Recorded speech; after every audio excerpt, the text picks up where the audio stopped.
All right. Well, good morning. Welcome. I'm glad that you guys are here today. I'm excited that you're here because we're going to be starting this new series. I'm excited about this series. I'm looking forward to kind of working through it, and the prep for it and everything has really kind of convicted me, and I kind of share this with every series. It feels like God just kind of reveals something new, and that's the interesting thing about studying His Word and kind of going through this stuff. If you don't read your Bible and engage in the Word, and it doesn't impact you in some way, if it doesn't, like if you go through it and you go through it and you go through it and you never actually feel anything, then there's potentially a problem there. And so I shared this with you because as we're kind of looking at this, we're going to be talking about marriage, and I want to let you know I'm not coming at this from a place of perfection or of complete understanding, because Heather and I will tell you that we don't have our act together. We have struggled through a bunch of stuff. We still struggle through stuff. Just because we're not fighting at this moment doesn't mean it's not going to happen later today, or it didn't happen early this morning, or whatever. And so as we're kind of going through all of this stuff, I want to be transparent with you guys and let you know that this is not a series. This is not a message that comes out of a place of high and lofty feelings of our accomplishments, but I will tell you that we have been through a bunch of stuff, and God has grown us closer together. He has revealed a bunch of things to us, and so I'm excited to share some of those experiences with you, both here on Sunday morning and then also through our discussion times on Sunday evenings. But anyway, I'm really excited about this. The sermon series that we're starting into here is called Friends and Benefits. Friends and Benefits. And that might sound a little provocative to you, right? It might sound a little risque, Not too long ago, well, I guess it has been a long time ago now, there was a movie that came out called Friends with Benefits. And I was fortunate enough to work with an artist that had a song in that movie, and it was a good time. We had fun kind of joking around about all that stuff and the implications of of what that movie meant, especially to us as Christians. And so anyway, but this whole idea should feel a little provocative to us, right? It should feel a little risque. It should cause us to lean up, to lean in, and to kind of perk up. And I'm hoping that over the next few weeks, as we kind of dive into this, that all of us we'll all lean into it. We'll all perk up. We'll listen to what the ideas are, to what God's Word has to say to us, and we'll embrace all of this stuff. Hopefully, this is intriguing to you to the point that you invite your neighbors, you invite friends, you invite coworkers, you look at other people around you and don't say, well, y'all are messed up. Y'all need to come and hear this sermon series we're going through, right? Don't do it that way, right? But just use this because it is. It's something that's a little different. Like it's going to kind of maybe pique some curiosity. And so I want to encourage you to kind of share this. We've created some different things online. Feel free to use the resources that are out there to help invite your friends, to let them know about this. And anyway, and as we're going through this stuff, don't be nudging your spouse. This is your, these are the things, no, don't be doing that. I can tell you right now that we all need this, right? We all need this. We're all, like I said, we're all kind of navigating these waters of relationships. We're all working through this stuff together, and hopefully, as we kind of dig into this stuff, we'll see some things that, maybe your spouse does need to work on, but maybe there's something there that you need to work on as well. And so, as we were kind of looking at getting help with our relationships, we really need help in our marriages. We need help in raising our children so that they know what to look for in a mate when they're ready to get married, right? We need help raising our children so that they will be the kind of person that a good person will want to marry, right? And so, we have daughters, so I'm already thinking about how many guys I gotta, get rid of before we get to the right one when they turn 30. But we've got to figure out what does a healthy, good marriage look like, not only for us with our spouses, not only for us in the relationships that we're in, but also so that we can invest that into future generations, so that we can invest that into people around us. And like we talked about when Cam presented the the sharing your faith. Like, you can't share what you don't know or what you don't have, right? And so if you don't have some resources, if you don't have some understanding of marriage and all these different things, then it's difficult for us to, one, to live in a healthy place, and two, it's really difficult for us to share that and pass that information on. So hopefully, over the next few weeks, we will latch on to some things that will work within our marriages and then also allow us to invest information into others, whether it's our children, whether it's our friends, neighbors, co-workers, whatever that might be. And as we're talking about marriage, it seems like marriage is really under attack these days, right? Our culture is attacking marriage. And, it used to be frowned upon that, if you were to sleep around before you got married, it was kind of frowned upon. Like, you were not the best person, right? It was frowned upon if you were a family that went through a divorce. Like, it was frowned upon. And now it just seems like, if you don't try it before you buy it, right? That you're not doing it the right way. This whole idea of divorce, it used to be frowned upon, but now it just seems like it's the standard, right? We all jump into a short-term relationship called marriage. Really? That's not really what it's about. Actually, in doing some research, I came across this cartoon strip that I had a couple of guys talking in the comic strip. It was these two guys that were exchanging. One character said, it's odd, but now that I'm actually engaged, I'm starting to feel nervous about getting married. And the other guy, he looked at him and he said, I know what you're thinking, and it's only natural to be nervous. Marriage is a big commitment. 7 or 8 years can be a long time. Right? 7 or, like, really? That's what our culture, that's what society has kind of whittled it down to, right? I mean, it's a miracle if you make it to 10 years. Like, if you can hit 10 years, then you're over one of the biggest hurdles, right? 10-year mark. That's when most people say, if you can hit 10 years, then it's likely that you're going to succeed. In our culture, though, it's frowned upon now to have a moral sense, to have this moral compass that informs us to not be promiscuous, to wait until marriage before we have sex, to remain faithful to our spouse, to stick it out when things get tough. We actually look for reasons to get divorced instead of trying to figure out reasons to stay married. I mean, that's the way our culture, that's the way the world approaches this. And I can tell you right now that it's really hard for us, right? It's hard for us to exist and to pursue what God has for us in marriage when we've got all this outside pressure, when we've got all this worldly stuff going on around us, right? We talk about how do you know what informs you about marriage? And if you were fortunate enough to be raised in a home that had a healthy marriage, that you saw that, you still got married without knowing everything about marriage, right? Without knowing how to make it all work.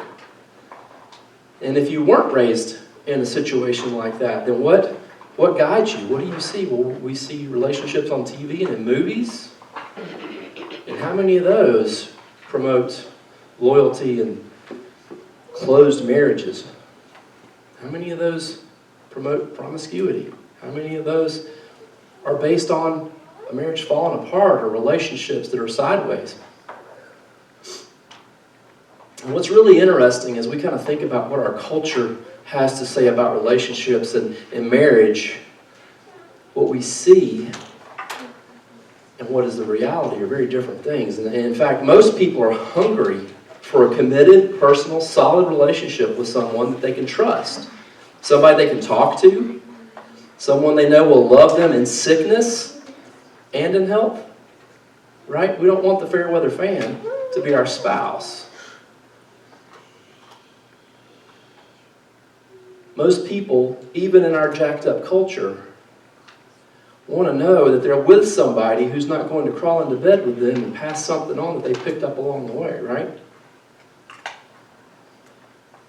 As messed up as our culture is, most people want to live with someone who is dedicated to them and wants the very best. And I would propose that in order for us to do this the right way, The challenge is that we want to have to have God's very best for our spouse.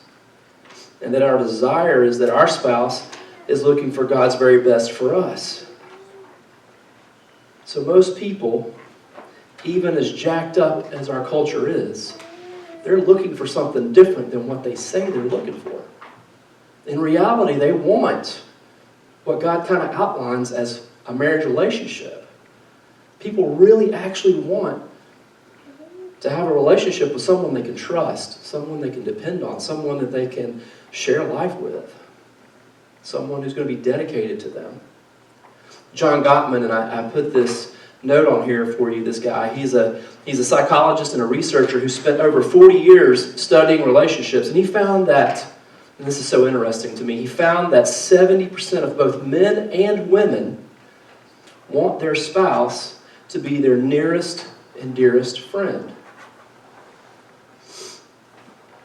70% of both men and women.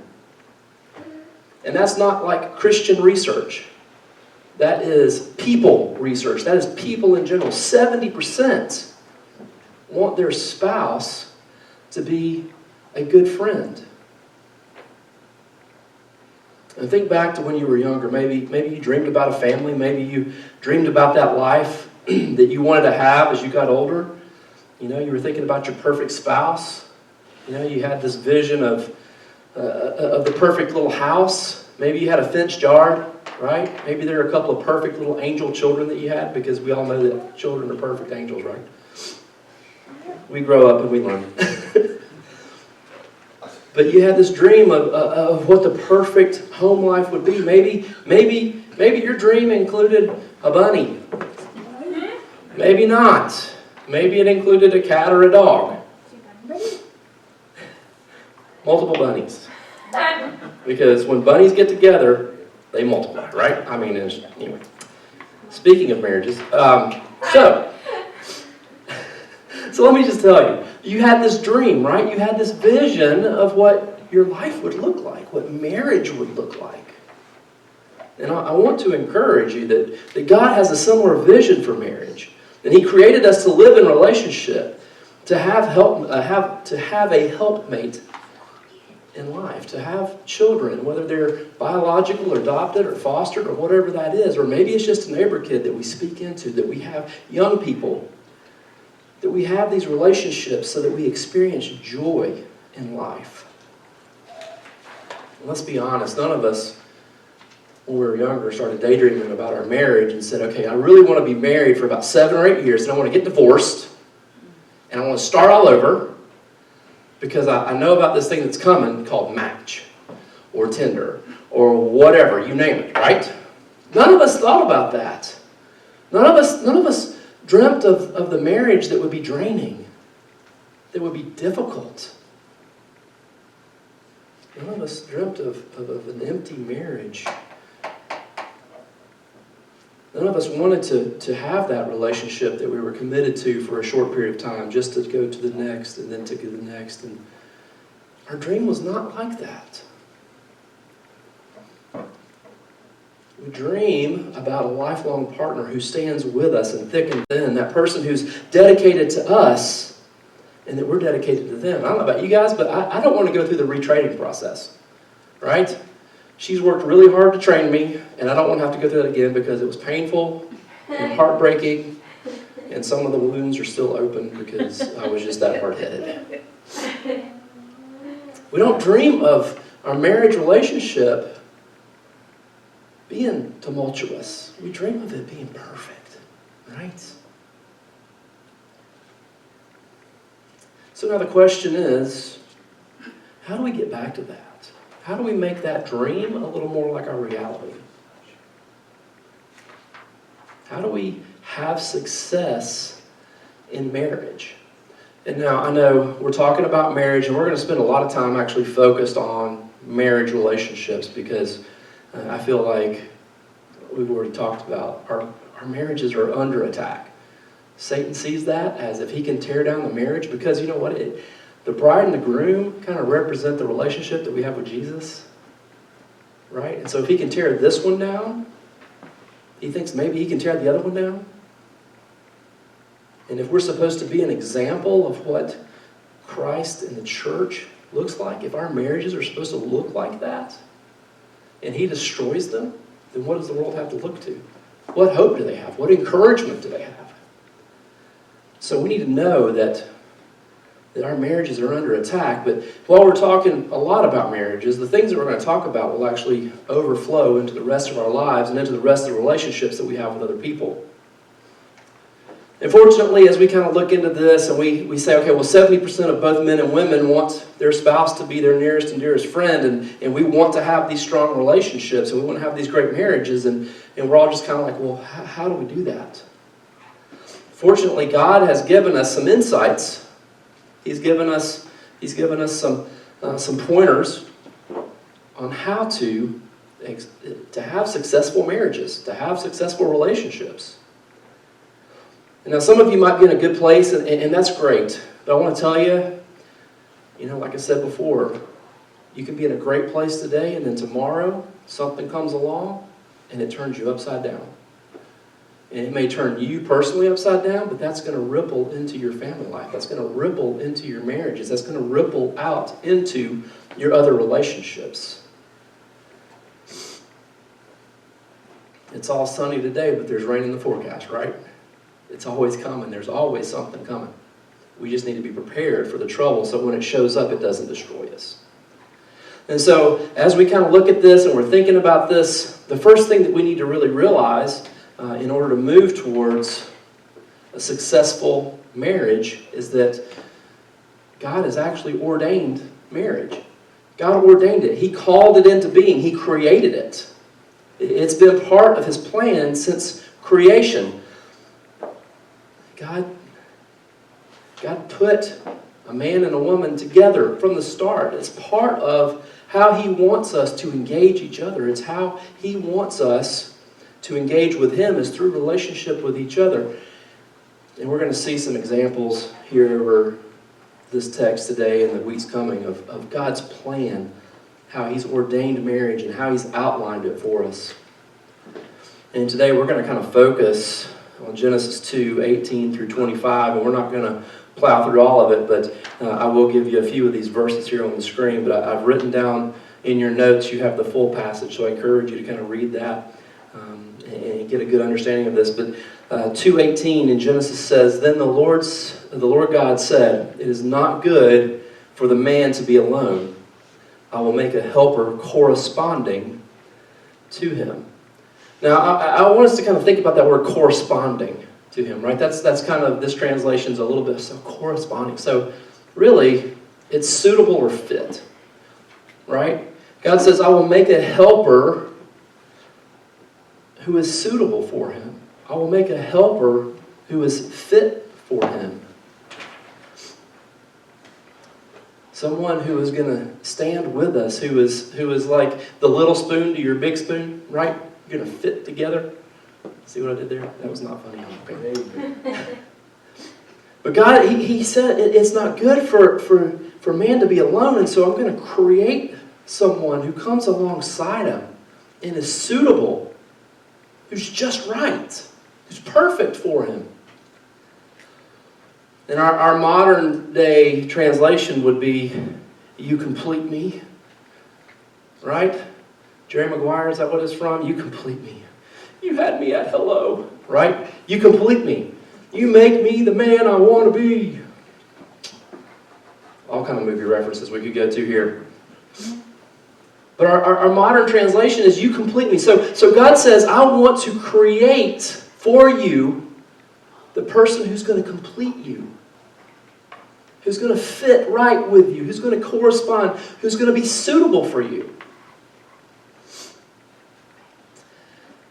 And I think I'm probably ripping this off from somebody that I've heard over the years. I don't know. If so, I apologize and credit goes to them. But just kind of reading through this, and God created Adam, and He said, "Hey, you go and you have dominion over everything, and I want you to name everything." And he's like out there, and he's like, "Lion, okay, not like me.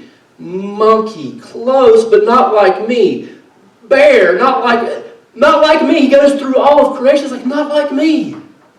Not like me. And so God says, hey, you know what? Hang on, chill out for a minute. And he puts Adam to sleep for a little while. He takes a rib, creates woman. Adam wakes up, gets his bearings, and he goes, whoa, man. Right?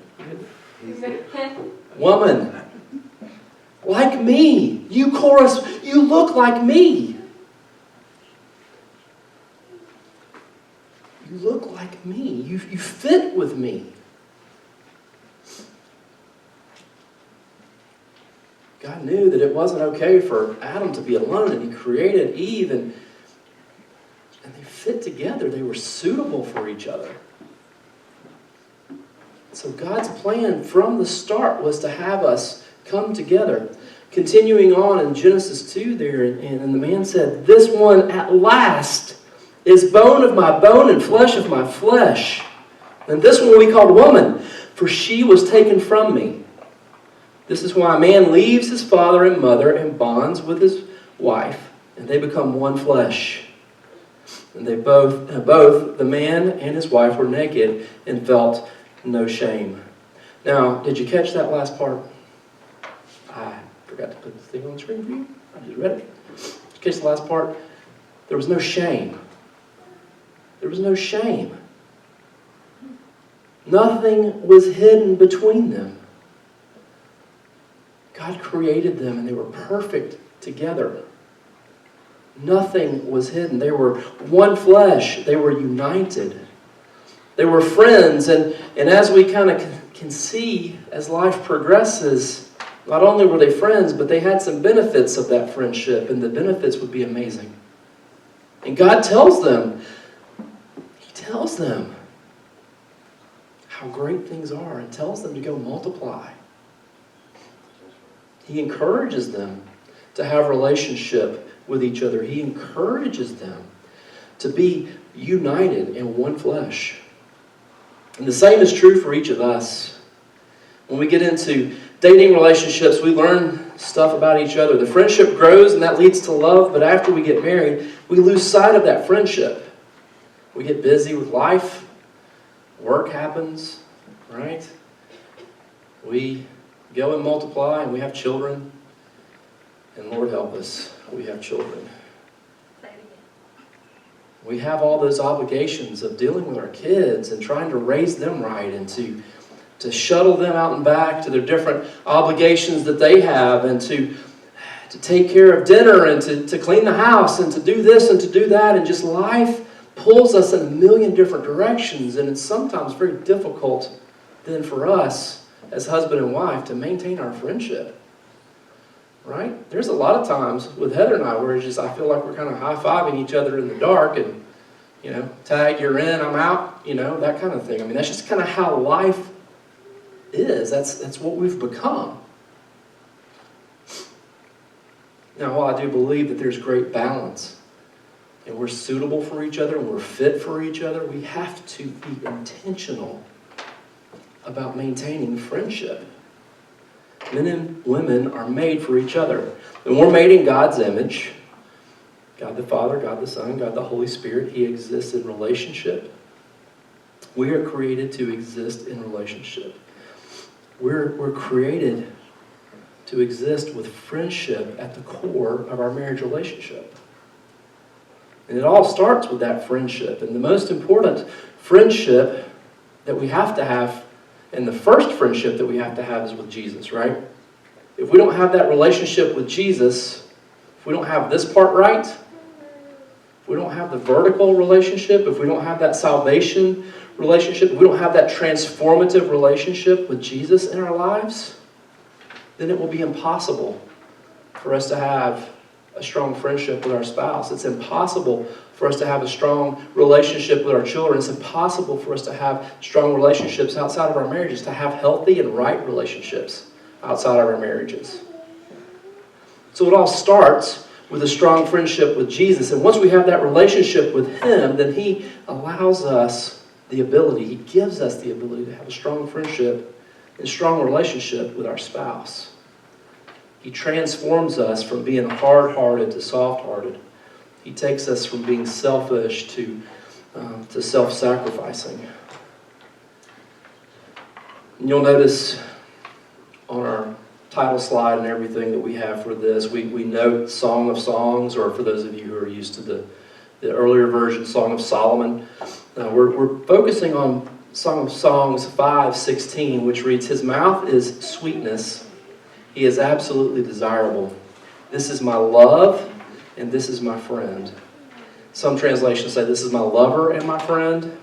Some use some different phrasing in there, but we want to focus on, "This is my love, and this is my friend." And the woman here is actually, she's out searching for her man. He came knocking on the door, seeing if she's awake. And when she got up and she ran to him, he was gone. And so now here she is running through the streets looking for her man. And she's asking, have you seen my man? Have you seen him? And she goes into this, his mouth is sweetness. I'm not even going to expand on that. He is absolutely desirable. Again, not going to expand on that one. This is my love and this is my friend. There's passion in that, right? They have a strong connection. And it's something deeper than just a sexual relationship. Because she says, he's my friend. He's my friend.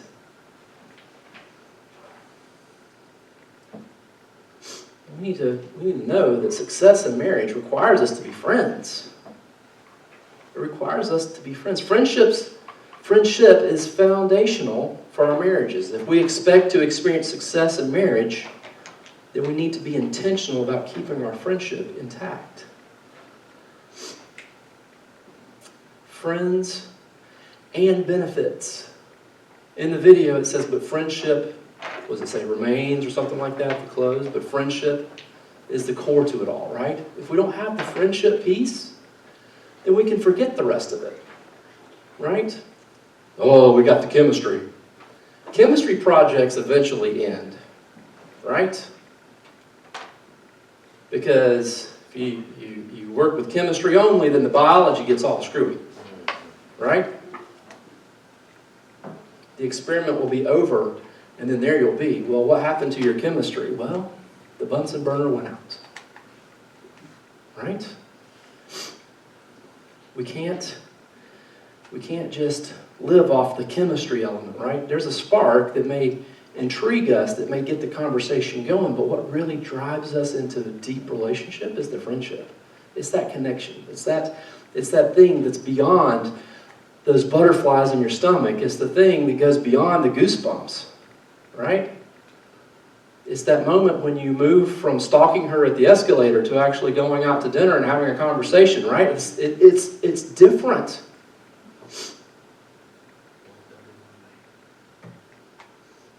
We need to know that success in marriage requires us to be friends. Friendship is foundational. And if we expect to succeed, then we have to work on that friendship.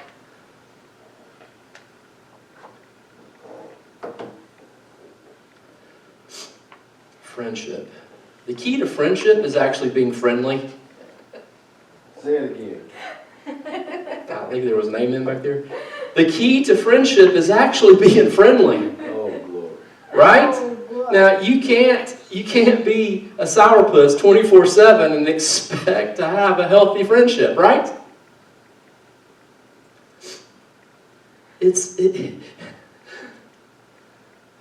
The key here is to be friendly too, right? You can't just walk around going, well, I wish everybody would be my friend, and then you're like rude to everybody, right? You can't do that. So in your marriage relationship, you can't be cold and distant. You actually have to be friendly towards your spouse. And again, I go back to that intentionality. We have to be intentional about our friendship, about keeping that friendship, about being friendly. Now, I will tell you right now, I have apparently acquired this hanging or resting angry face. So apparently I put off the vibe that I'm like mad when I'm like completely not. Exactly. And so it's like, what's wrong with you? Nothing. I'm sitting here like just not thinking about anything, just literally like sitting. Because that's what guys do. Like, we don't think about it. Like, we're just sitting. So what are you thinking about? Blue? I don't know. Like, there's nothing going on in here. I'm sorry. I was just kind of vegging out. Like, there's nothing there. But apparently I have resting angry face, and I apologize that happens. But, you know, you can't expect to have a friendship if you're not friendly. You can't. And so we have to be intentional about our friendship and our marriage. We have to be intentional. And so, what does it mean to be friends? What does it mean to be friends? And that's what we're going to spend the last few minutes together here. We're going to look at something that I hope will be meaningful for all of us, just to help us to understand what friendship and marriage should look like. And so the first thing is fruitful. Fruitful. Our friendship should be fruitful, right? God glorifying, focused on Jesus, expressing the fruit of the Spirit: joy, peace, patience, gentleness, kindness, self-control, love. I don't even know, there's some more in there. Hospitality, I don't know. There's Galatians 5:22. You can go and look at it yourself. But to have this fruit overflowing, right? For friendship, we need to be fruitful. We need to be God glorifying. So if we're focused on Jesus and we're allowing Him to invest and to transform our lives, then we are going to be glorifying to God, and that's going to prove to be fruitful in our lives. It's going to be fruitful in our relationships. So friendship starts with F, and that's fruitful. Fruit of the Spirit. Are you expressing fruit of the Spirit in your relationship? Are you expressing peace? Are you expressing these different things? Is it showing up? Now, some of you may say, well, fruitful, we also need to be fruitful, if you know what I mean. That's true. And when we are, again, it's God glorifying. Because He called us to be fruitful and to multiply. He wants us to enjoy that part of our relationship. Reciprocal. Be a good friend to get a good friend. Right? But here's the trick to this, is no matter what you get, you got to give friendship. Doesn't matter if you get something in return, right? We talked about this a few weeks ago. When you love someone like you love yourself, it doesn't matter what they give you in return. Because you're loving them. You're wanting the very best. You're wanting God's very best for them as much as you want it for yourself. And so you put it out there. Somebody has to take the first step. It's not going to become reciprocal until someone takes the first step. But to be a good friend, to get a good friend, you've got to be a good friend. And usually, when you start giving that, you will start getting it back. Heather and I can share with you, times in our lives when things were difficult and one of us would make a shift. And we started putting the other one first. We started thinking about the other person first. It wasn't immediate, but it started shifting things, right? It changed the dynamic. It brought us from a really bad place into a healthier place. And it's reciprocal. So once you start, you will see the fruit from that. Intimacy is the I. Intimacy. Into me, see. This is to know one another really well. There's a couple of things I want to share with you here. Kind of looking at our culture, kind of looking at damaged marriages, broken marriages. The way they exist is back to back. Right? You're at odds. He's going in one direction, she's going in a different direction. They're back to back. They're walking away from each other. That's not how intimacy works. A lot of relationships, though, marriages are working shoulder to shoulder, right? That's how a lot of guy friendships, that's how we are, right? Right? We walk shoulder to shoulder. We serve beside each other. We'll go to a football game and sit like this far apart from another dude who's potentially naked and painted up, you know, because it's like that's what we do. But shoulder to shoulder, this is where you're walking in the same direction. It's like a team, but that's as far as it goes. The intimacy is not that great, but you're not at odds, but it's not as good as it could be, right? You're walking shoulder to shoulder. And then the other option here is to be face to face. And this is where women exist in most of their relationships, right? I mean, it's unbelievable how much my daughter is able to talk to her friends about all kind of crazy stuff, right? And it's just the difference between guys and girls. Like, girls sit eyeball to eyeball, face to face, over coffee, have a drink, and talk about life, talk about everything that's good, everything that's bad, whatever is under the sun that is in their head that day, right? And guys don't do that. You know, yeah, we might get together for lunch and we talk about stuff, and you know, but it's not the same. Like, it's not, we don't talk about feelings that much. But women do. Like, that's just how it is. And so, guys, I want to encourage you not to just walk shoulder to shoulder with your wife, but make an intentional effort to be face to face. Face to face, because that's what's going to resonate with her. Heather and I share with you guys a lot that we went through this new couples class when we were early in our marriage, and it really probably saved our marriage, and we credit it to the reason that we're still married, and everybody who was in that group is still married to this day. And we believe because one of the key principles that it invested into us was this idea of actually sitting down face to face and talking. And there, you know, you say something and they repeat back what they hear, and it opens up communication. We're going to talk about communication a little bit later on in the series, but sitting face to face. Just sitting face to face. Like last night after dinner, Heather and I were just sitting at the table talking. And, you know, outside of some weird noise that was going on in the kitchen, I was completely focused on her and looking her in the face and looking in her eyes. Just listening to what she has to say, listening to her experience in life, and not trying to fix it, right? Not that I can fix her problems, because the problems she has are like, like way out of my pay grade. So, you know, but listening face to face, being attentive and looking eye to eye, instead of, guys, how we normally engage with each other, shoulder to shoulder.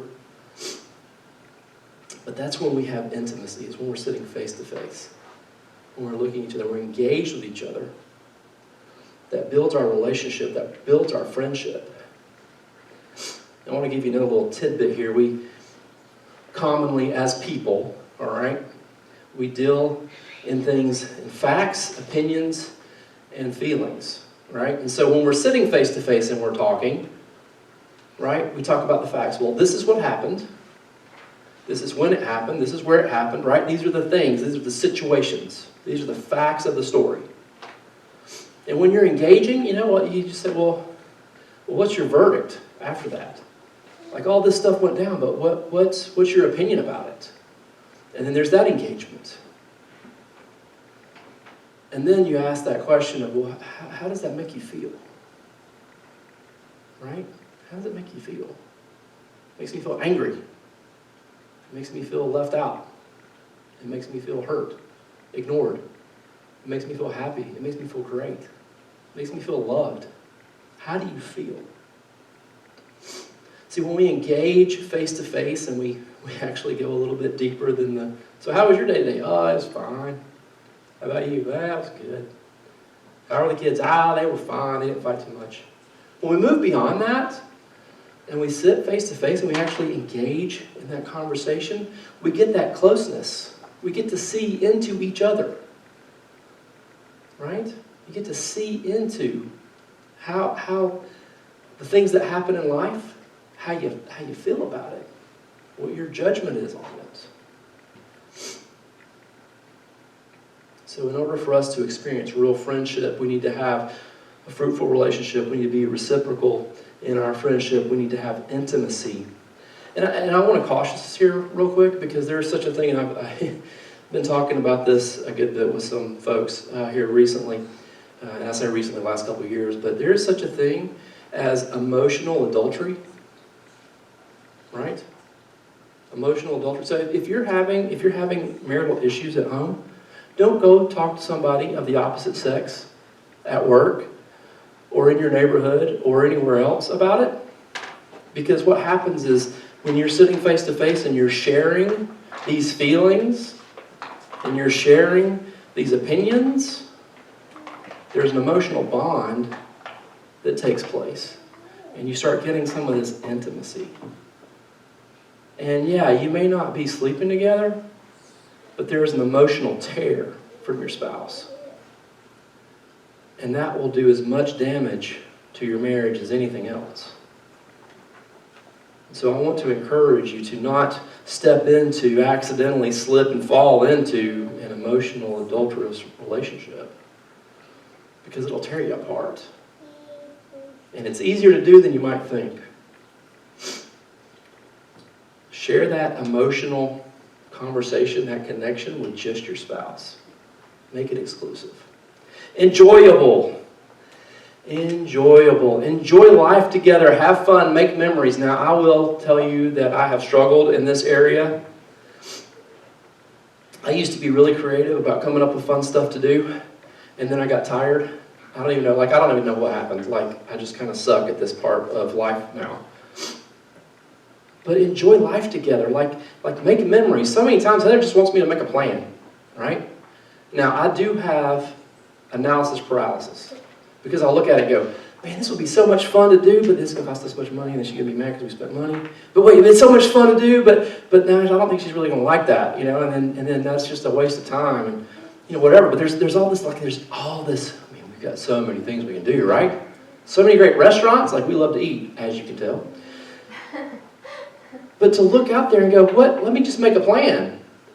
And really, intimacy, here comes a fun one that I got from my brother Cedric. My man Cedric, he said, God doesn't want us to impress him. He wants to have intimacy with him. Right? The same thing is true with our spouse. We're not looking to impress as much as we're looking to have intimacy. And so I don't have to have, the biggest fireworks display in the world. I just need to buy something, light it on fire, and hope it goes, right? Because it leads to intimacy. If we have an enjoyable activity, it leads us into a deeper friendship. Ecclesiastes 9. Do I have this one? I don't. You can look it up later. Ecclesiastes 9, that's Old Testament. It says, go eat your bread with pleasure and drink your wine with a cheerful heart, for God has already accepted your works. Let your clothes be white all the time, and never let oil be lacking on your head. Enjoy life with your wife, with the wife you love, all the days of your fleeting life. Enjoy life with your wife. Guys, enjoy life with your wife. It's okay to go out and have a nice meal together. It's okay to get the neighbor to babysit and you guys go on a date night. Enjoy life. Make memories. Have fun. And again, I go back to that. We have a million things pulling us in different directions, but we've got to be intentional. And again, I'm talking to me as much as I am to anybody else. We've got to find ways to enjoy life in our marriages. We need to remember that friendship is needed. That marriages are needed. It's helpful. Marriage corresponds with who you are. It fits together. Now, there are some people who are called to singleness, right? And in those situations, God has a plan. He has provisions for those folks. But we know that God doesn't want us to be alone. He said, hey, it's not good for man, it's not good for Adam to be cruising around in the Garden of Eden by himself. And so he created a woman. He created a partner who was fit, who corresponds, who was compatible with him. Remember that friendship is needed, that you're needed in your relationship. Devoted. The D in friend, well, friends, is devoted. Devoted. Eyes only for you. Heart only for you. Guard your heart and stay above reproach. It's not just guard your heart, but guard your eyes. Guard your mind. Man, Satan's coming at us. He rules over this earth. He's in the airwaves, right? How many times do you turn on something and you're like, gotta keep moving, right? Or you can say, hey, nobody around, I'm gonna watch this for a minute, right? You gotta guard your heart, you gotta guard your eyes, you gotta guard your mind. Proverbs 4:23 speaks to this. Guard your heart. Be devoted. To be devoted to the person, you guard that relationship with everything, like every bit of your being, you guard that relationship. Be devoted. Sanctified. Now this is the one where I think most of us fall into a trap. This is where we fall into the trap because marriage will actually reveal your sin. You got a spouse who's telling you how bad you are? It may not just be nagging. It may be some element of sin in your life that this is pointing to.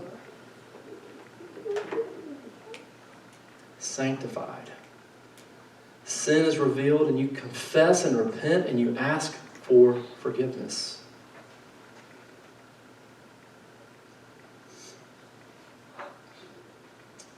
First Peter 1:15-16 says, but as the one who called you is holy, you also are to be holy in all your conduct. For it is written, be holy because I am holy. That's 1 Peter 1:15-16. If you want to write that down, I didn't put it on the sheet there. But we're supposed to be, as Christians, we're called to holiness because God is holy. And Gary Chapman points this out, that marriage is not for our happiness, but it's for our holiness.